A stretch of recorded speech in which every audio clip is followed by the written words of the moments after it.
So today is Saturday, June 24th, 2017. And we'll begin with the homage to the Buddha. Namo tassa bhagavato arahato samma sambuddhassa. Namo tassa bhagavato arahato samma sambuddhassa. Namo tassa bhagavato arahato samma sambuddhassa. Okay, good morning, everybody. Okay, we have been working our way step by step through the first part, the first chapter of the Anguttara Nikaya. This is the Ekaka-nipāta, the collection of one suttas which deal with one item. And so now we come to a new section.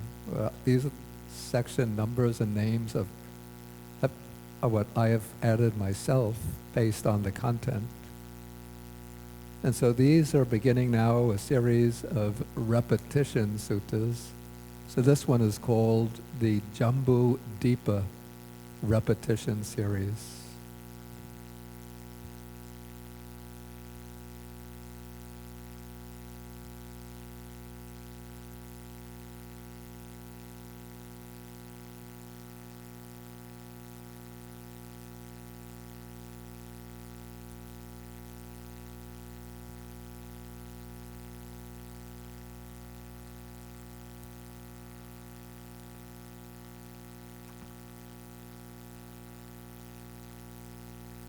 Okay, so first we'll read the text and then we'll try to draw out the implications.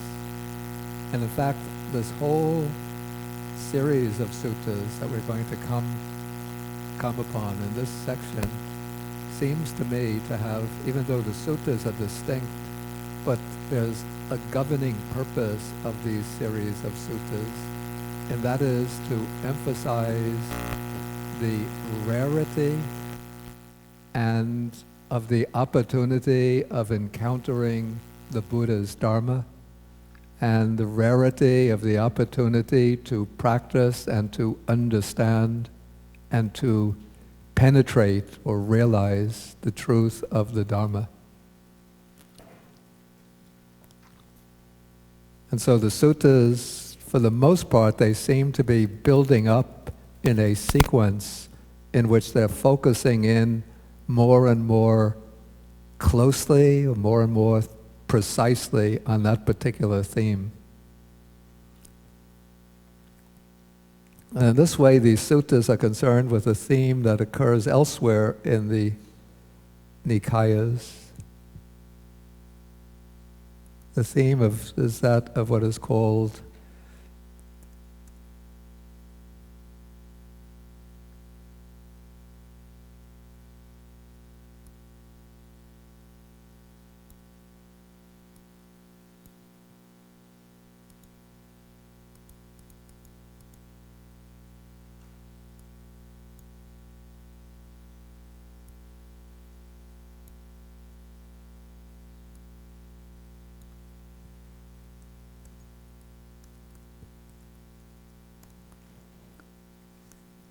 Kana sampatti. Kana means literally, it means moment or instant.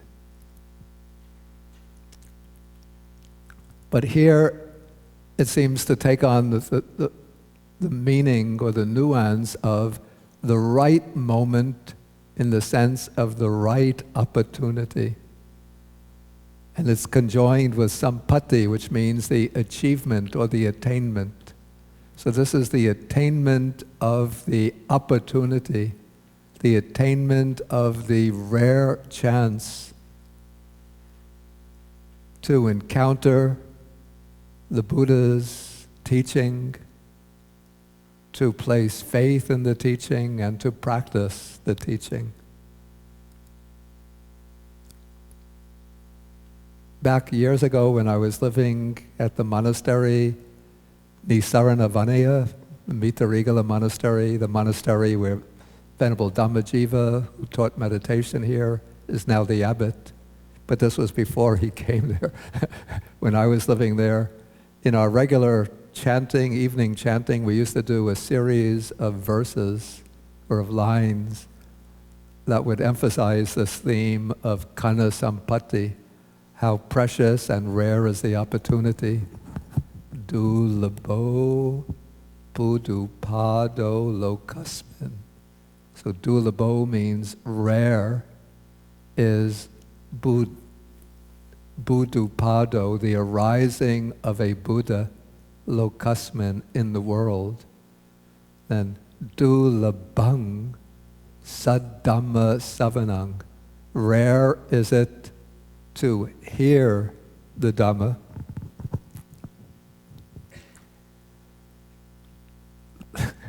I'm a little rusty, I haven't done this in a long time. Dulabha pabaja.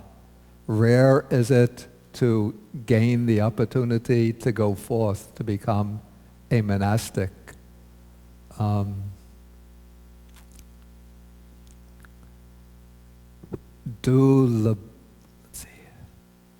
Dulabha sapurisa sangsevana. Rare is it, difficult is it, to have the opportunity to serve good persons, wise persons, and so on. Okay, so all of these verses do, let's see. There was another one. Du labo manusata patilabo. Rare is it to achieve human existence. Okay, so these suttas that are going to unfold here seem to have a similar purpose, to emphasize the rarity of this opportunity to encounter the Buddha, the Dharma, and the training. Okay, so we start off just as bhikkhus in this Jambudipa, delightful parks, groves, landscapes, and lotus ponds are few, while more numerous are the hills and slopes, rivers that are hard to cross, places with stumps and thorns, and rugged mountains. So too, those beings are few who are born on dry ground. More numerous are those beings who are born in water. Okay, so what is Jambudipa? Jambudipa is a term for the Indian subcontinent.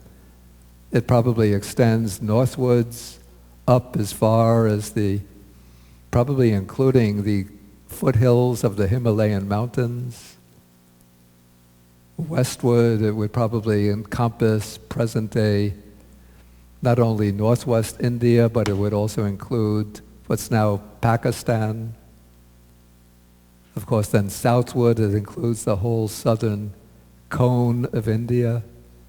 And eastwards, it probably extends, certainly it includes the northeast states of India, Bangladesh, probably right up to the boundaries with present-day Myanmar. Okay, so in this Indian subcontinent, these beautiful and delightful places are said to be few, while the rough and difficult places are said to be much more numerous. And so those beings are few who are born on dry ground, and as human beings, we are born on dry ground, so we are amongst them. So we are part of that privileged few, born on dry ground, whereas much more numerous are those beings who are born in water. Does anybody know the present scientific consensus on the proportion of beings living on dry ground to those living in water? I don't know whether this can be correct, because I think of all of my experience living in Sri Lanka, all of the ants, all of the termites. Occasionally we would come across termite nests, and there are just, it looks like hundreds and thousands. You just lift up something. It could even be like taking off a book from a bookcase. The termites can penetrate. Somehow they get through the wall. They're able to find maybe little holes in the cement. Somehow they're able to wiggle their way through, or to come up through a crack in the floor and then build their tunnels alongside the wall. Then they come into the bookcase, and sometimes we pull out a book wanting to look up some point, open it, and the book is teeming with hundreds of termites. And we trace the tunnel down till we find the termite nest, and it looks like there are hundreds and thousands of termites there.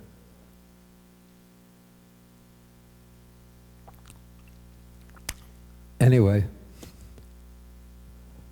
Okay, so the same simile is repeated for each of the suttas, but the application of the simile changes, again with the purpose of emphasizing the special privilege or benefits that one has obtained that provide the opportunity for penetrating the Buddha's dharma.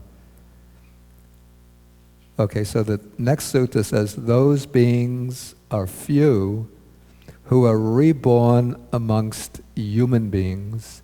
More numerous are those beings who have been reborn elsewhere than among human beings. This, I would say, certainly is the case. We have, 7 billion human beings on this planet? And let's put aside other invisible realms of existence, but just taking, as I just mentioned, the insect realm, probably under this building right here, there might be more than 7 billion ants or insects.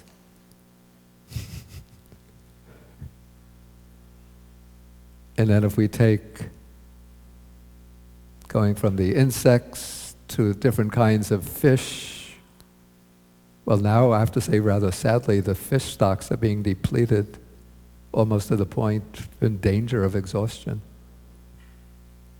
Similarly, the birds are being destroyed because their natural environments are being destroyed. Okay, so human beings, amongst the beings who live on land, human beings are one of them, and human beings are extremely rare. Okay, then those beings are few who are reborn in the middle provinces. More numerous are those who have been reborn in the outlying provinces among the uncouth foreigners. Okay, this is because the Buddha is speaking in the conditions of his own time, where the place where the Buddha Dharma arises and where it's propagated is what is called the Majjhima Padesa. That is the middle region of India, of Jambudvipa. So this would be the area that corresponds now. Perhaps it extends from the lower parts of present-day Uttar Pradesh, going through Bihar, maybe the western parts of Bengal, maybe down some other states. I don't remember all of the Indian states, but that region sort of centered around the cities of Rajagaha and Shravasti, Benares, maybe extending almost to where present-day Calcutta is situated. That would be the middle provinces, the middle land. And then everything outside of that, southern India, western India, far northern India, Himal Pradesh might be included in the middle province. All of that is considered the outlying provinces, not to speak of the Far East, China, Korea, Southeast Asia, Japan, not to speak of Western Asia, not to speak of Africa, not to speak of Europe, not to speak of North and South America. All of that is the land of they call them do we have anybody from India here? Mlecha? In Pali, Milaka, I think it is. It's a word that maybe more properly would be translated as barbarians.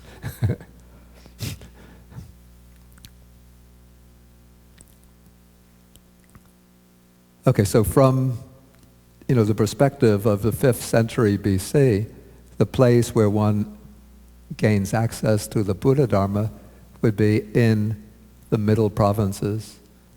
Now, I think one could extend, because of the modern methods of communication, the transmission of information, virtually the whole world now, we could say, has become the middle provinces. Also, it's interesting to note, the Chinese people don't answer this. Do you know the original Chinese word for China?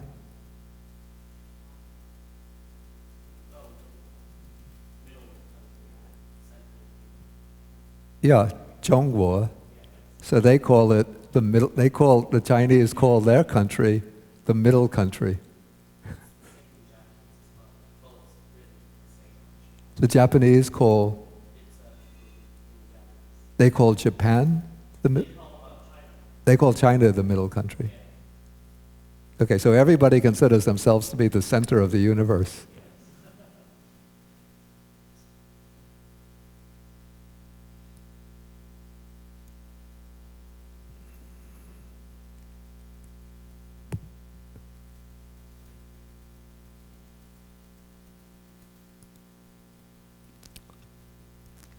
Okay, then those beings, probably referring to those in the middle provinces, who are wise, intelligent, able to understand the meaning of what has been well stated and badly stated, those beings are few. More numerous are those who are unwise, stupid, unable to understand the meaning of what has been well stated and badly stated. It seems a little bit of a harsh statement.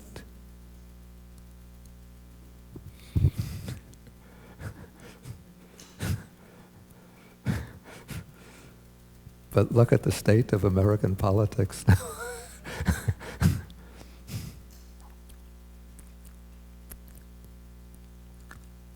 Okay, then of those who are intelligent, who have some wisdom, who are intelligent, able to understand the meaning of a statement, few are those who are endowed with the noble eye of wisdom.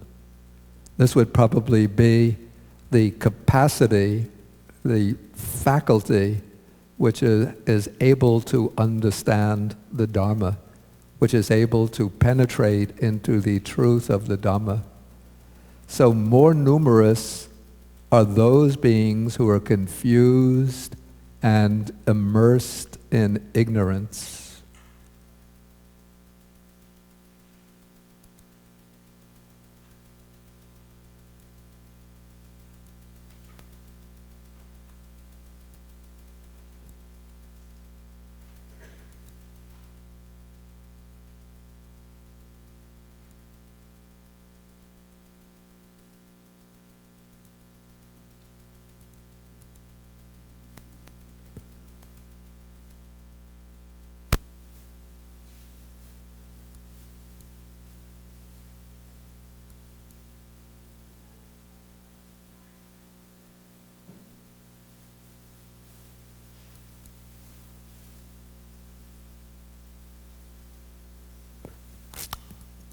Yeah, the Pali here.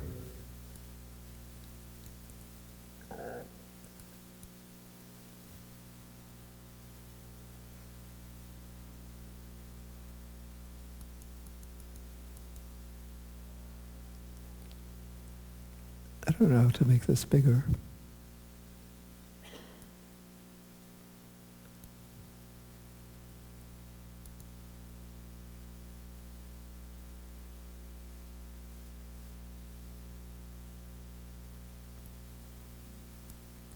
Yeah, the Pali is avijja-gata, those who have literally gone to avijja. Avijja is ignorance. And then samulha. Samulha is a past participle based on moha.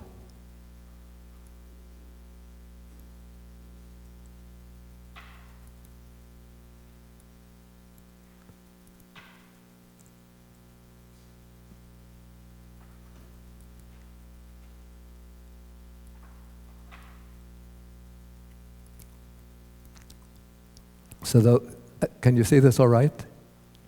Yeah, so this is avijja-gata. So gone into avijja, ignorance. Then samulha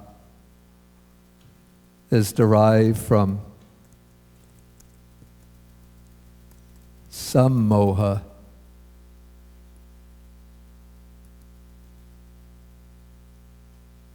So it's related to moha. We call it, often we translate this as delusion. So sammoha is a strong form of delusion.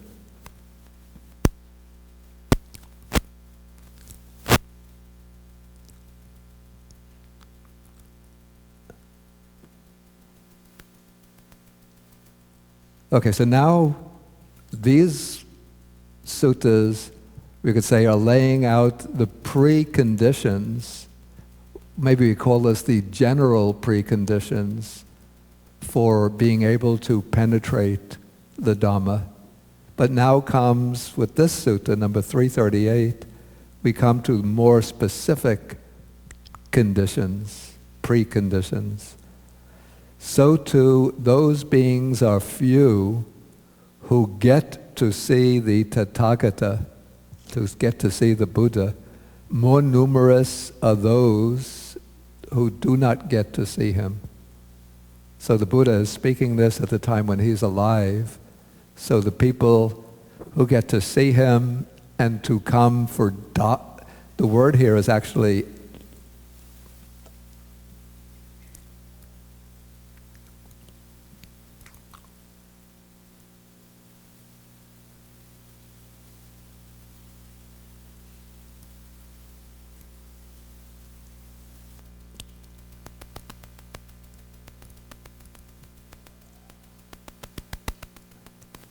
Tathagatang dasanaya.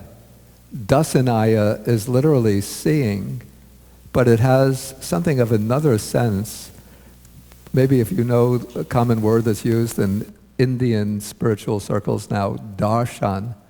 So darshan, it's not just seeing with the eye, but it's going to see in the sense of taking in the sight of a spiritual master. And so this is not just seeing, the Buddha walking down the street, but it's coming to visit the Buddha in order to get darshan of the Buddha, to see him, to behold him with faith, with trust, with confidence, with joy.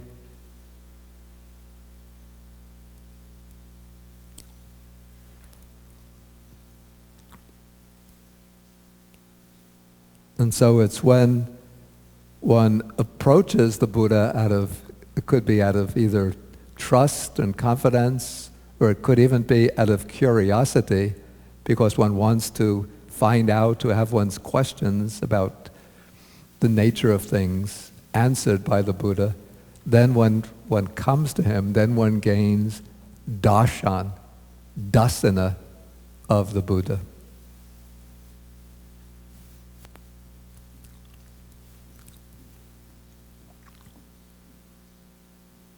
And maybe we could say today, even though the Buddha has passed away 2,500 years ago, but we have the Buddha's form represented by Buddha images.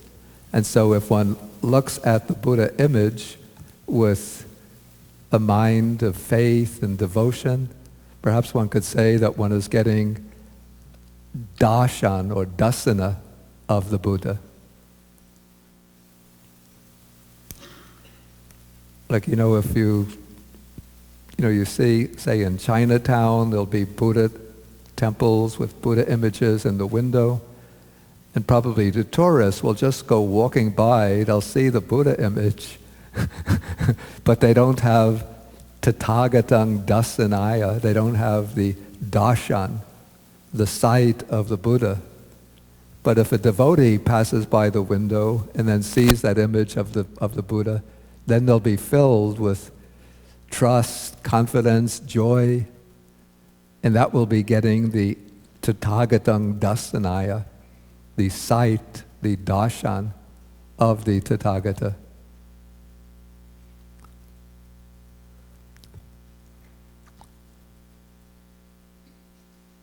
Okay, next, those beings are few. Oh, we did this already. So, the first step, sort of on the road to realization, is to gain the darshan, the sight of the Tathagata, to go to see the Buddha. But one goes to see the Buddha not to remain satisfied just with taking in the visible form. Because if one stops there, it might give delight, joy, arouse trust, but it won't lead to anything further. So one goes to see the Tathagata in order to hear the dharma and discipline.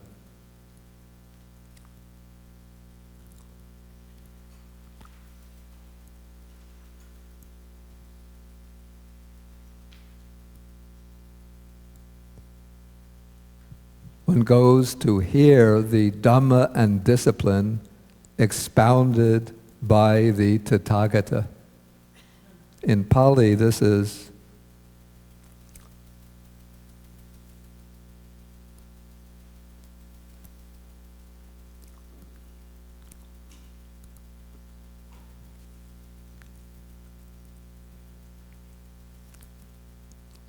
Tathagata Paveditāṃ. Paveditāṃ is literally made known, or you could say proclaimed, made known. And Savanaya is for hearing, listening to. And then we have this compound here, Dhamma Vinaya. And so what is the meaning of this compound, these two terms in the compound? And this is, I think, extremely important because the Buddha mentions both things. And so we could say, in a general sense, the word Dhamma includes both Dhamma and Vinaya. But sometimes a distinction is made between Dhamma and Vinaya. And so the way I would understand this distinction between the two, in terms of scriptures or texts, one says that the Dhamma is the collection of suttas, the discourses, or the teaching that is set forth in the discourses. And then as a collection of texts, the Vinaya is the collection of the scriptures which lay down the rules and regulations for the monastic order. But I'm not sure that in this expression, Dhamma Vinaya, Vinaya here is being used in that sense of the rules and regulations of the monastic order. The word Vinaya comes from the verb vineti. Neti means to lead, and vi gives the sense of away. So vineti means to lead away or to remove. And so from this we get Vinaya as removal. And from removal it then takes on the extended meaning of discipline, because it's discipline that helps one to remove defilements. But probably in the earliest stratum, the most ancient texts, vinaya means the removal of defilements or the methods that bring about the removal of defilements. And so one can say that the Dhamma is the doctrinal teaching, the principles like the Four Noble Truths, 3 characteristics of existence, dependent origination. And the Vinaya is the practice or training that brings the removal of defilements and the attainment of the goal of the Dhamma. In the commentaries, the commentaries speak of 5 types of Vinaya, 5 methods or aspects in the removal of defilements.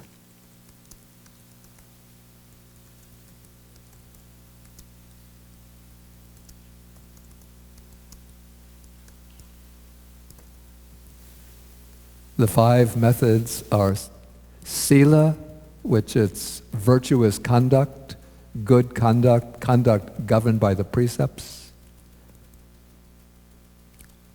So when one observes precepts, for example, one takes the precept to abstain from destroying life.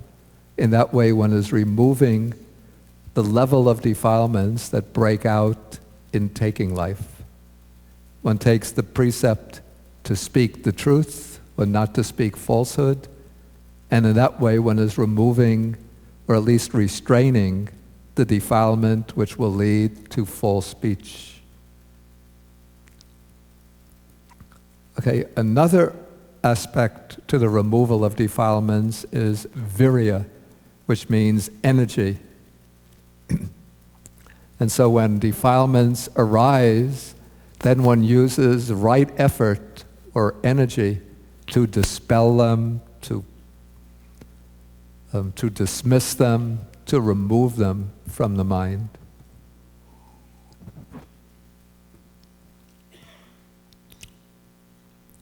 A third type of vinaya is sati, which of course means mindfulness.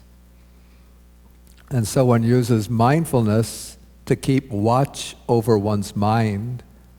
And so when defilements arise, one recognizes that this defilement has arisen in me. And then by applying mindfulness, one can restrain that defilement so it doesn't gain strength and overpower the mind.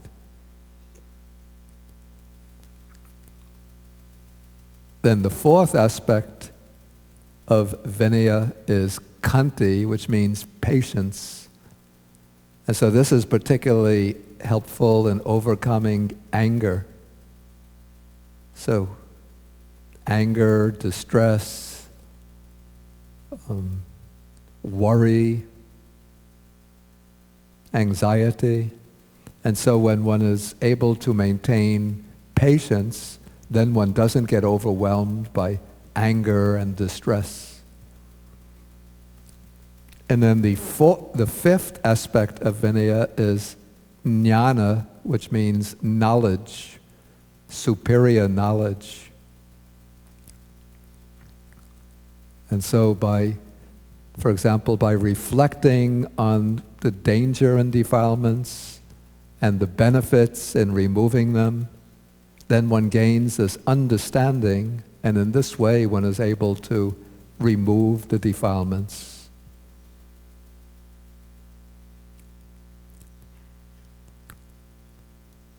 Okay, so these are some of the implications of the word vinaya as it occurs in this compound Dhamma Vinaya. And then the text is saying that few are those who get to hear the Dhamma and Vinaya expounded by the Tathagata, more numerous are those who do not get to hear it.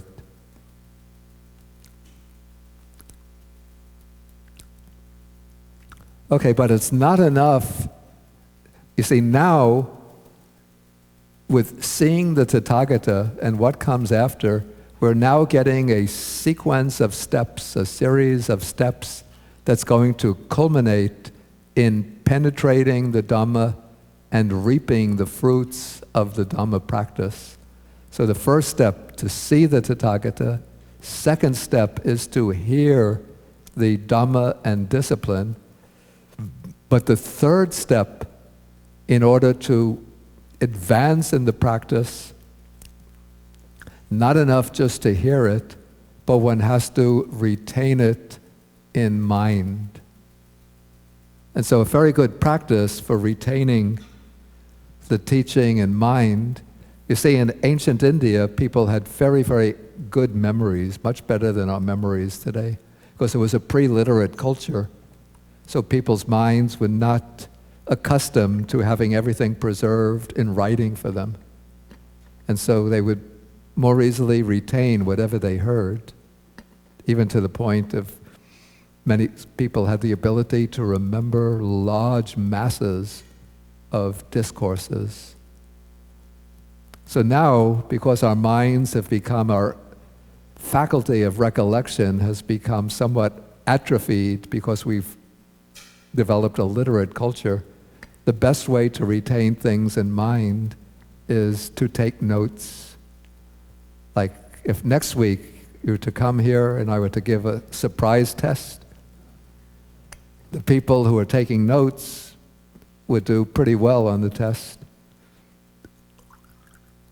Those who don't take the notes would ask themselves, what is he talking about? I never heard that before.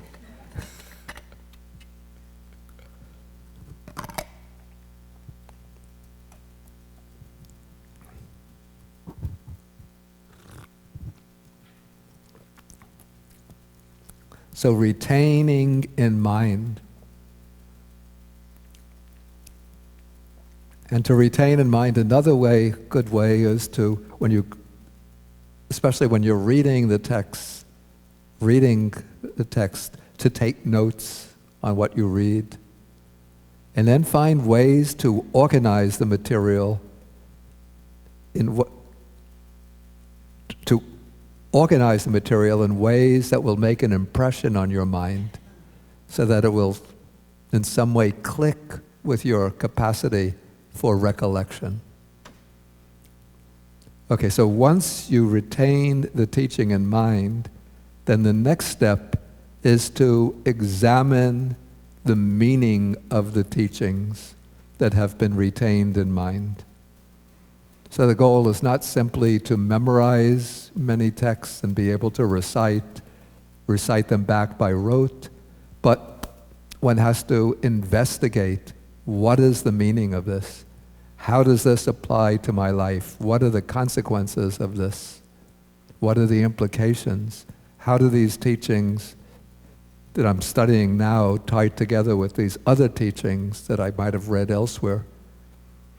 And so when you examine the meaning of the teachings, then you start to see the interconnections of the teachings.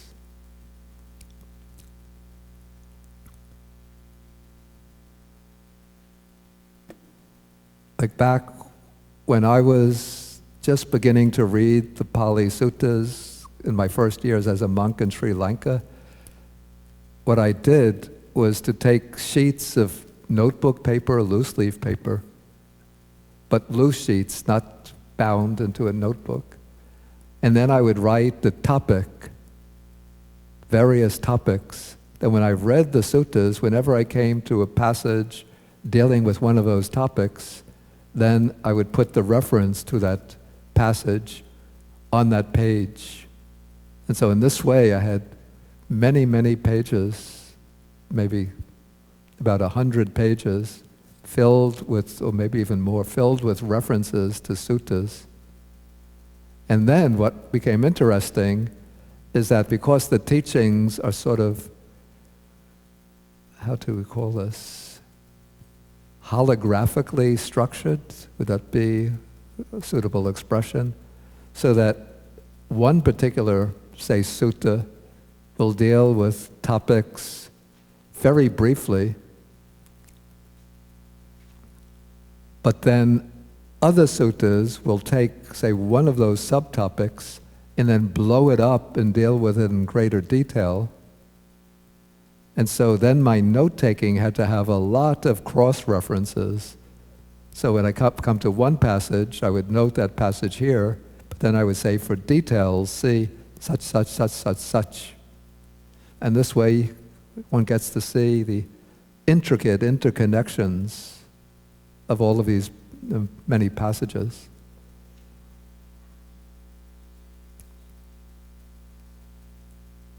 Okay, so one should examine the meaning. Okay, and then when one examines the meaning, then the next stage is that through repeated investigation, one comes to understand the meaning, still intellectually. One shouldn't disparage intellectual understanding, but one understands the meaning conceptually, intellectually, and then one practices in accordance with the Dhamma. So one practices correctly. Okay, so now one is advancing from intellectual understanding, undertaking the practice that's going to lead to experiential understanding.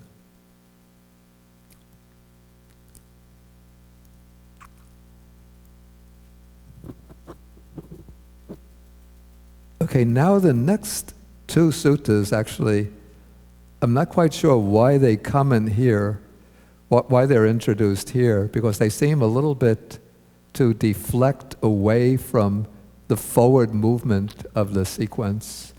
Perhaps they're put in order to show the urgency of practicing in accordance with the Dhamma. But anyway, 343 says, those beings are few who acquire a sense of urgency about things inspiring urgency. More numerous are those who do not acquire a sense of urgency about things inspiring urgency. So what are these things that inspire? First, this word that's translated urgency, the sense of urgency. It's a Pali word, but we don't really have a simple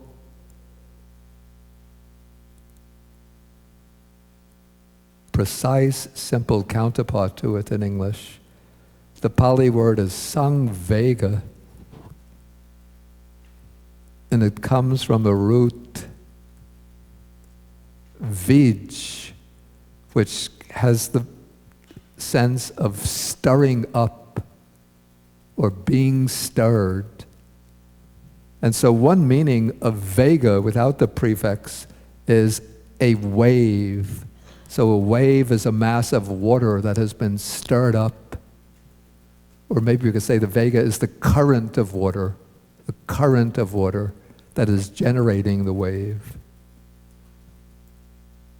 But when it has the prefix sang to form samvega, it has a psychological significance. So this is, samvega is that psychological state that arises when we encounter some particular circumstance. It could be by chance or it could be by reflection that generates a strong, compelling motivation to undertake the practice. So in the case of the future Buddha, when the Buddha was the Prince Siddhartha, living in the palace,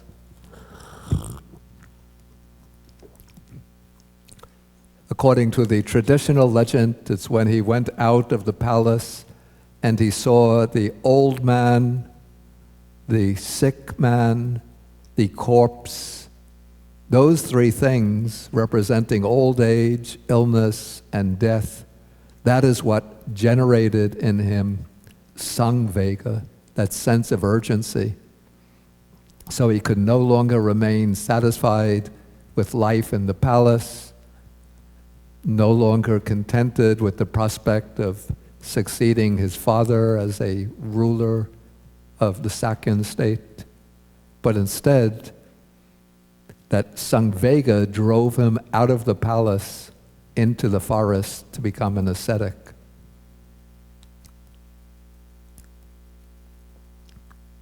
And often it happens just with ordinary people. Sometimes something happens in their life, they're very content,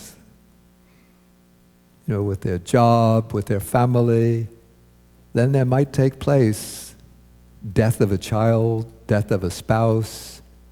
They might get severely ill to the point where they might be on the verge of death, and then they recover. And then everything else that gave their life, that seemed to give joy and meaning to their life, now fades into secondary significance, and they feel the urge, the need to realize some kind of transcendence of these limiting conditions.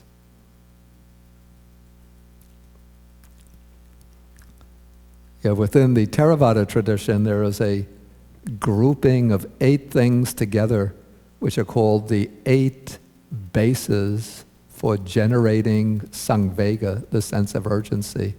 The 8 Samvega Vatu.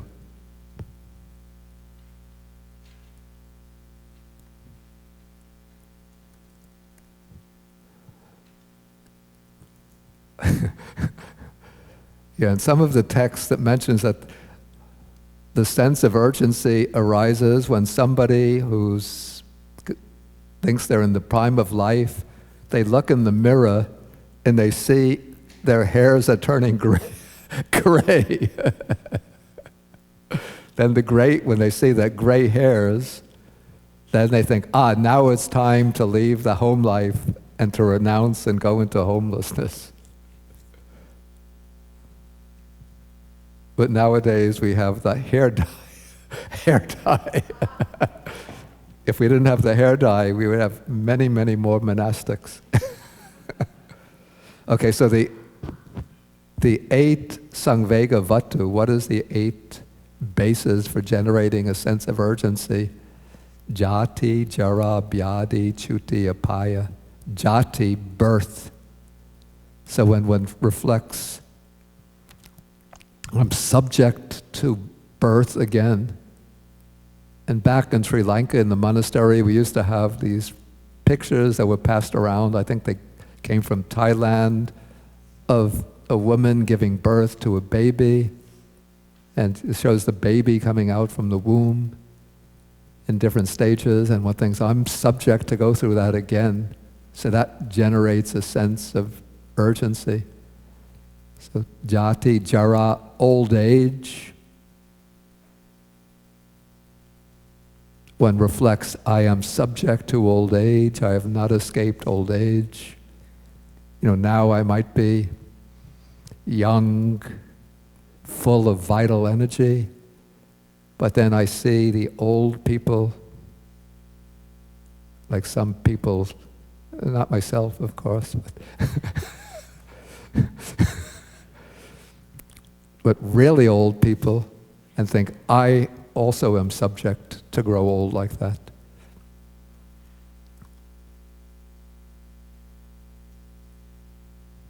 Okay. Then sickness, even if one is in good health, but if one reflects that I never know when some kind of sickness can befall me. Like somebody can be in the prime of good health, excellent health, then suddenly they start coughing, they go to the doctor, get a test, turns out could be lung cancer beginning. Or you get into automobile accidents. Okay. Jati, Jara, Vyadhi, Chuti, or Marana, death. So these are 4 that are directly visible.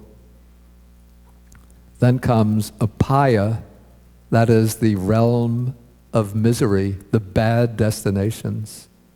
So as long as we are still worldlings, putujanas, not yet Aryans, we're subject to rebirth into the three bad destinations, the hell realms, the animal realm, and the preta realm, the realm of spirits. And when you get reborn in those realms, it's very, very difficult to escape, as we'll see shortly. Okay, then comes atita anagata vata dukkhaṃ. So atita vata dukkhaṃ, that is the samsara, the rebirths that one has gone through in the beginningless past. One considers all of the suffering one has gone through in the past, how many bodies we've left behind. You know, the texts say that traveling even through one aeon, we've left behind a heap of bones higher than Mount Vapula. It's a big mountain outside of Rajagaha. We could say higher than, what is the highest mountain in the United States? McKinley. Higher than Mount McKinley. And so much we've probably all been, not all, but maybe some of us were subject to the guillotine during the after period of the French Revolution. Or we were, if you look at human history, it's just been a succession of wars after wars after wars. How many times have we been killed in these wars? Just innocent peasants going about our work, and then the invading army comes and kill all the Frenchmen, kill all the Germans, kill all the Congolese, kill all the Mongolians, and we are there and we are killed again and again.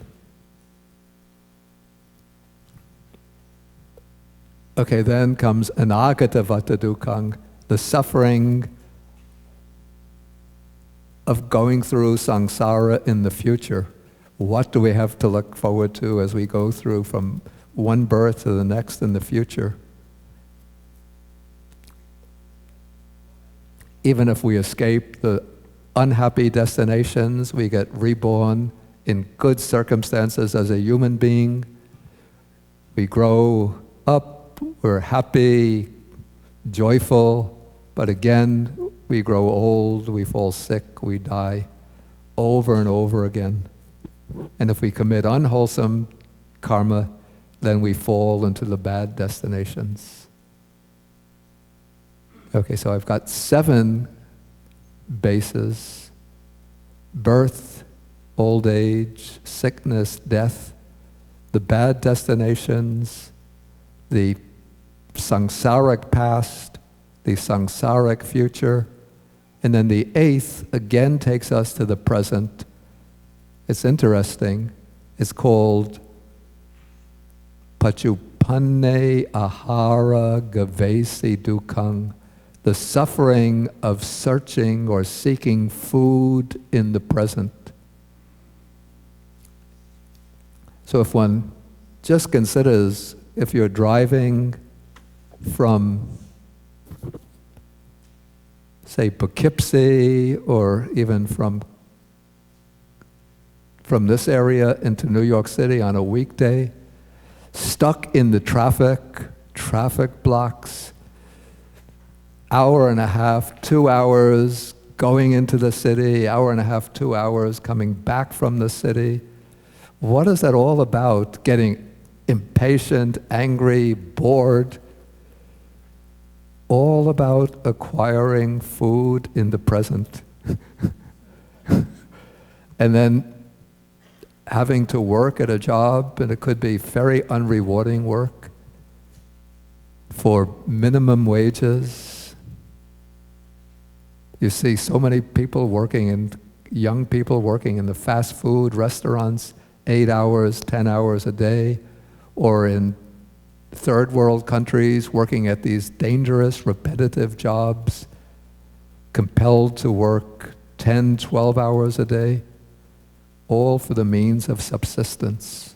So even though the formula says the search for food in the present, but we could generalize it, the struggle to subsist in the present. So if one reflects on that, it stirs up the sense of urgency.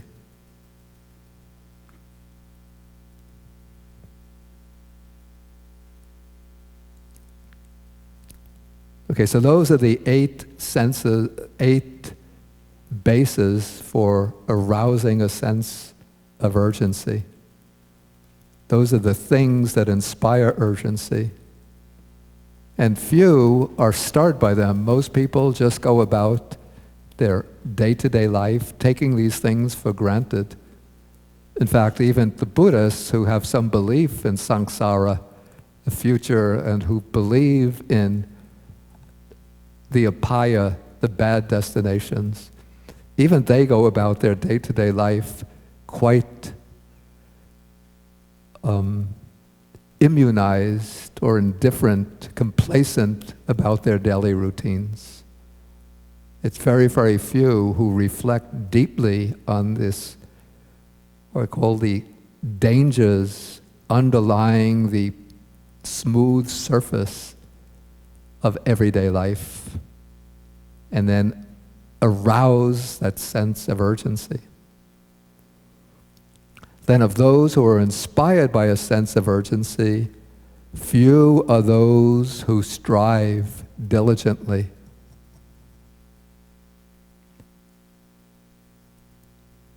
Okay, now we come back to, this seems to be the natural sequel to practicing in accordance with the Dhamma. So of those who practice, there are few of those who gain concentration, that's samadhi, or one-pointedness of mind, cittase Ekaka-nipāta, based on release. A technical expression is used here.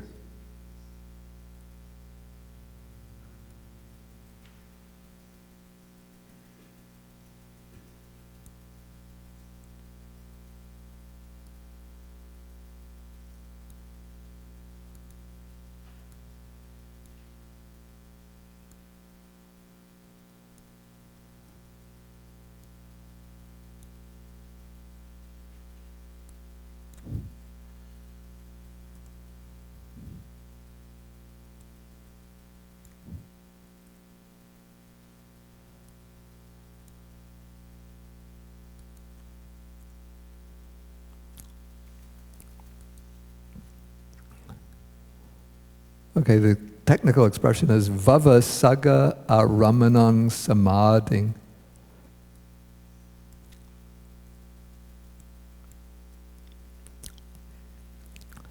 So according to the commentary, this is the concentration or samadhi of the world-transcending path, the path that leads directly to Nibbana.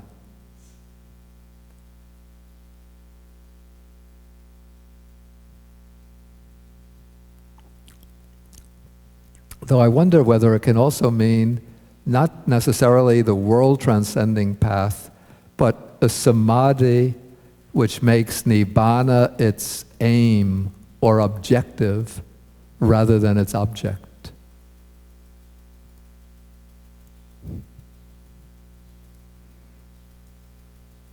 Anyway, to gain samadhi, it's extremely difficult. One has to practice samatha bhavana, the development of serenity, very, very diligently, probably for most people, hour after hour after hour, day after day after day. And then maybe if one practices very diligently, one might experience the samadhi just very briefly before the mind again gets scattered. So it takes very, very diligent practice.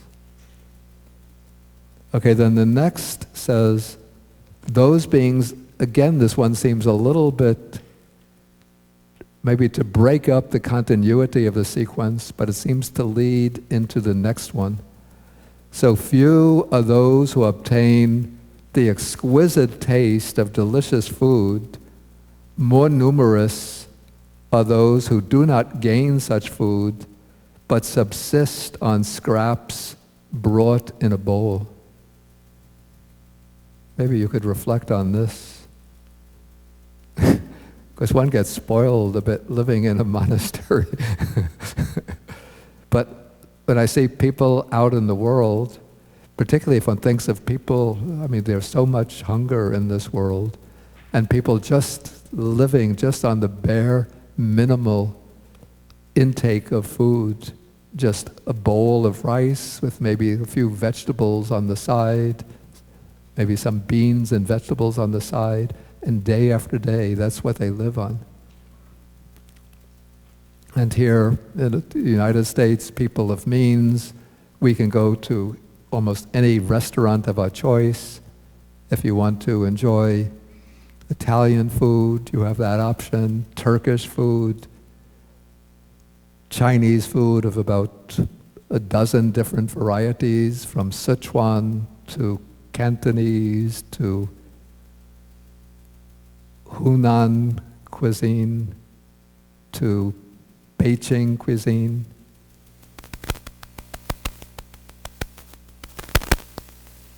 Ethiopian, what are some of the others? Moroccan, Indian, virtually anything you want. If you have the means, you can enjoy that. But always remember that the overwhelming majority of people don't have those options. They have the same thing every day. And often it's just the minimal subsistence, the minimal amount of food capable of enabling them to subsist till the next day. Okay, so this you could say is concerned with tasting food. So that leads into the last one here, which is those beings are few who obtain the taste of the meaning, who can experience the atta. The atta is, actually this word atta is interesting.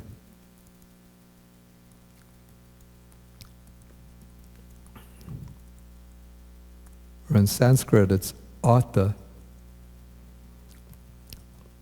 Because in Pali it has at least 3 prominent meanings.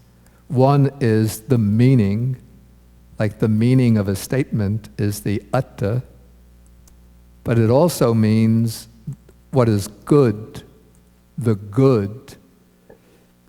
So when one does something to benefit some other person, one is acting for their good, for their well-being. And then the third meaning, which is related to good, or spins off from that, is the goal. So it could be every activity has its atta, or artha, which is the goal of that activity. And one could say it's the goal that gives meaning to the activity.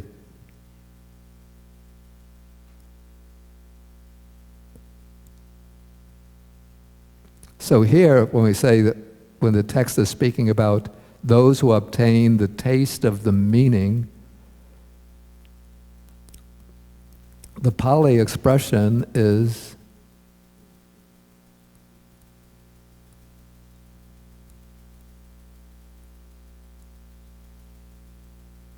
actually we have 3 terms laid out here.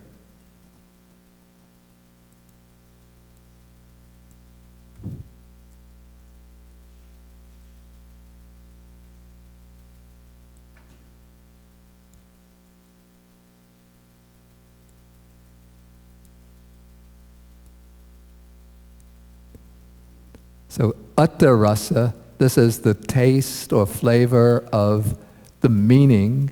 So it could be the meaning of the Buddha's teaching, but also it can be the good, that's the benefit to be obtained from the practice of the teaching. And it could also be the goal of the teaching. Then comes Dhamma rasa, that is the taste of the Dhamma.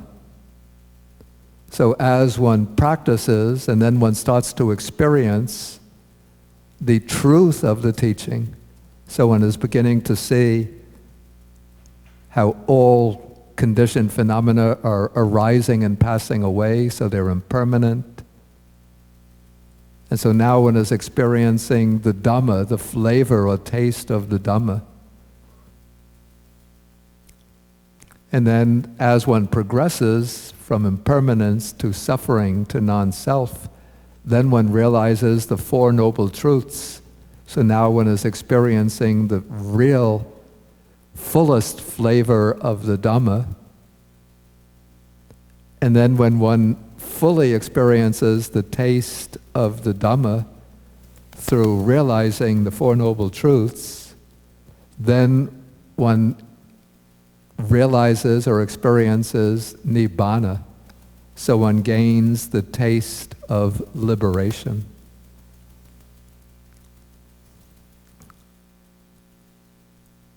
And so the Buddha brings this whole sequence to an end by saying, therefore, monks, you should train yourselves thus. We will obtain the taste of the meaning, good, or goal.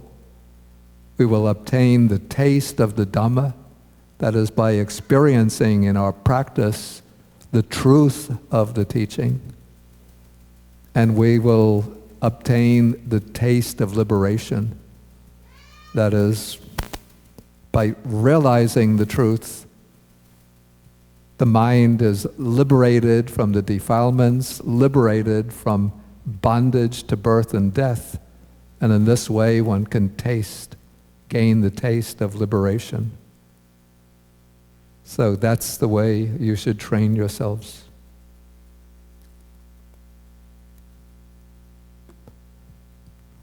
Okay, maybe I should ask at this point, any questions?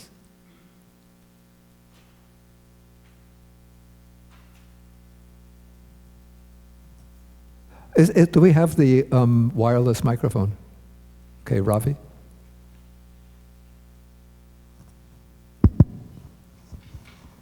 Bhante, originally regarding one of the things that was mentioned about the living things on earth and the living things in water, that is something you cannot judge. It's very difficult. Yeah. Well, life originated in water. Actually, that's true, yeah. Yeah.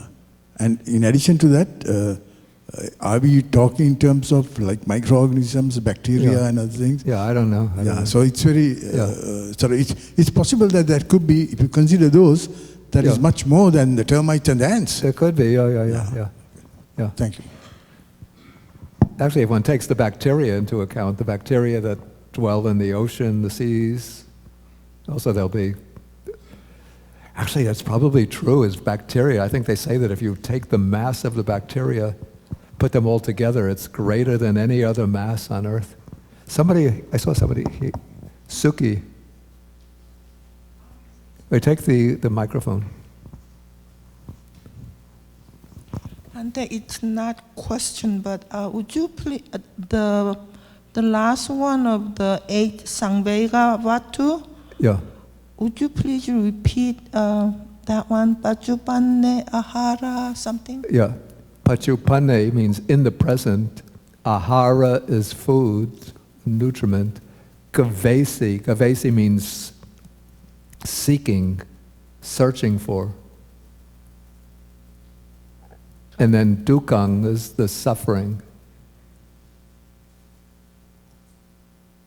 That's it. That's the way we recite it in the verse. Jati jara bhyadi chuti apaya atita pataka vata dukkang pachupane ahara gaveti dukkang gaveti dukkang gaveti. Gavesi is one who seeks, but it's gaveti.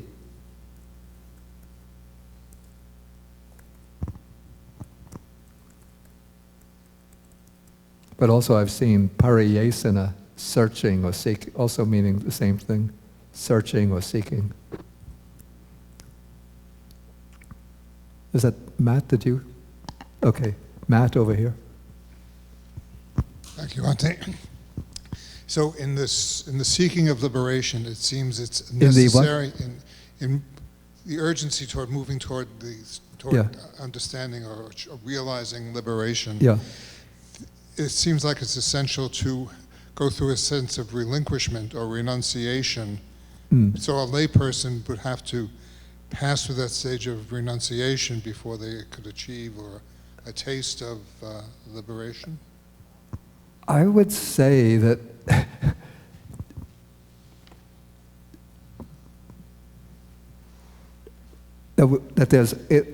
that renunciation could be taken as both either outward or inward, and so there would certainly be, in gaining the taste of liberation, at least an inward renunciation.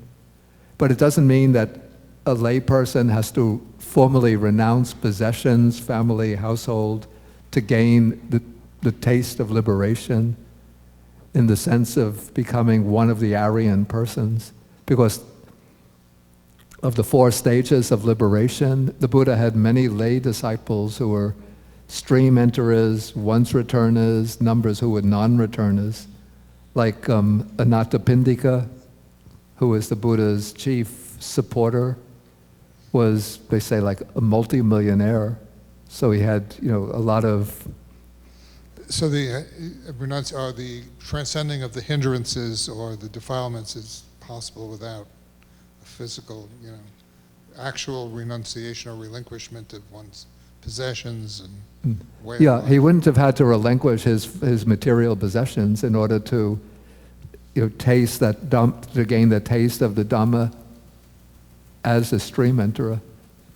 But there would have been an inward relinquishment of the attachment to them. And so he would develop a different attitude towards his possessions, rather than seeing them as things to acquire and cling to as being mine. But he would just accept these as things that have accrued to him and then use them in order to benefit others. Even in fact, the name and the word Anathapindika is not the proper name, but it's a title, a sobriquet, which means, anatta means orphan or helpless, widows and orphans. And pinda, it's a piece of food. So Anathapindika is one who feeds the helpless, who feeds the orphans and the widows.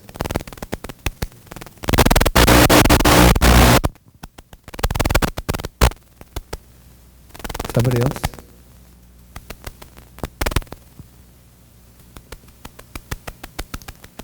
Okay, if there's no further questions, then we will take a break for the lunch.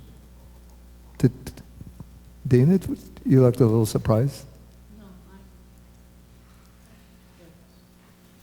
Okay, so we will end with, Sandy went to get the merit sheets.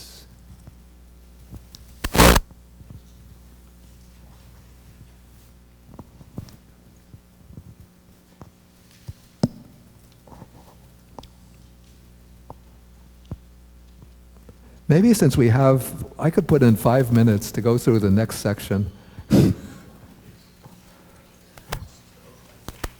Yeah, let's go, because it's standardized. I was intending to cover it today. So we could almost treat this whole section schematically. Okay, so again, the sutta begins with the simile of Jambudvipa, with a lot of rugged mountains, stumps and thorns, few delightful places. Okay, so those beings are few, who when they pass away as human beings are reborn among human beings. More numerous are those human beings who when they pass away, I think this is supposed to stir a sense of urgency, are reborn in hell, in the animal realm, in the sphere of the pretas, the afflicted spirits. Okay, I put this in.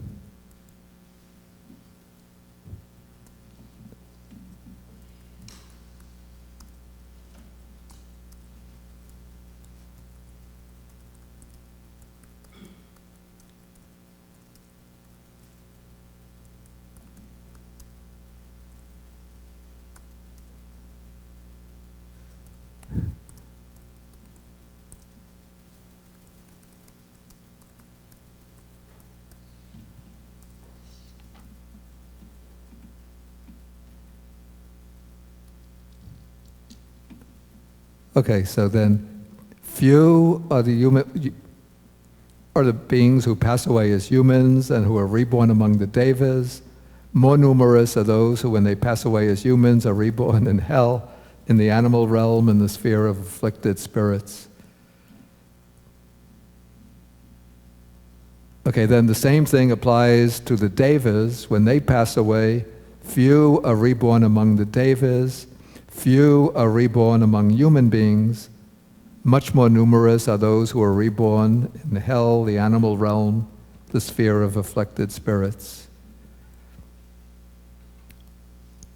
Okay, then, now we take the beings from the bad destinations. Few, when they pass away from hell, are reborn among human beings or among the devas. More numerous are those who, when they pass away from hell, are reborn either back in hell, in the animal realm, in the sphere of afflicted spirits. And then that applies to those who pass away from the animal realm. Few become human beings, few become devas. More numerous are those who either wind up in hell, back in the animal realm, or in the sphere of afflicted spirits. And again, for those who pass away from the sphere of afflicted spirits, few are reborn as human beings or among the devas. More numerous are those who, when they pass away as afflicted spirits, are reborn in hell, in the animal realm, in the sphere of afflicted spirits. Wow, that took 4 minutes. Any questions on this? Yes, please. Yeah. Take the mobile microphone. Yep. Okay.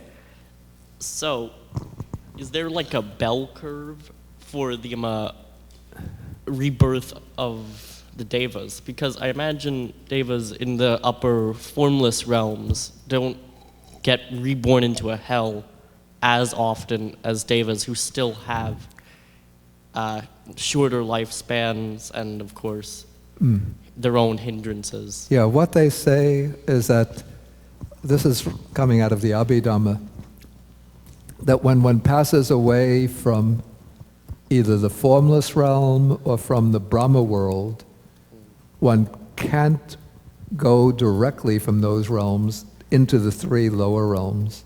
But one comes from those realms, I think, back into the human realm. Perhaps, I'm not sure whether one could be reborn from there into the sense sphere heavenly realms. Yeah. But certainly one doesn't come from those realms back into one doesn't fall from those realms directly into the 3 lower realms. Yeah. Okay. Okay, let us end then, sharing the merits.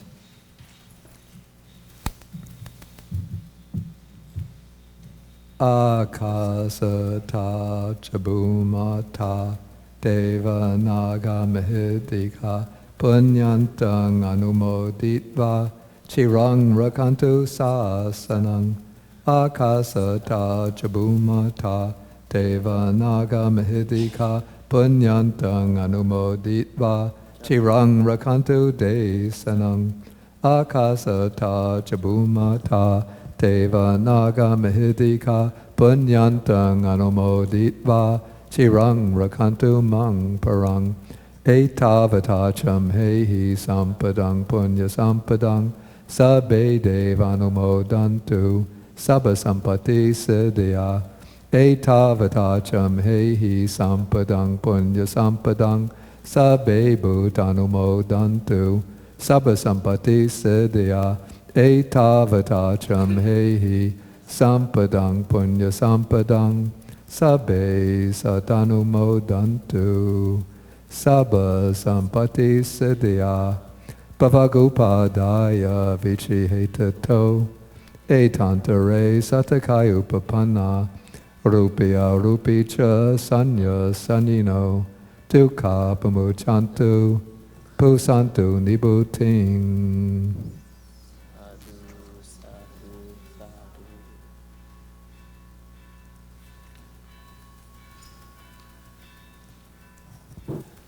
Okay, I should mention that next week we don't have a class because it's the July 4th weekend, and so, well, you don't have a class. It's the July 4th weekend, so they have the summer camp. Unless, I mean, if you want to, I don't know whether you can still, no, I think the enrollment is closed. But you could come without staying overnight for the class. You could join my children's class. Any teenagers here? Wow, yeah. Yeah. What is, you're 16, Oh, right? yeah, 16, yeah. Oh, you could come for the teenage class.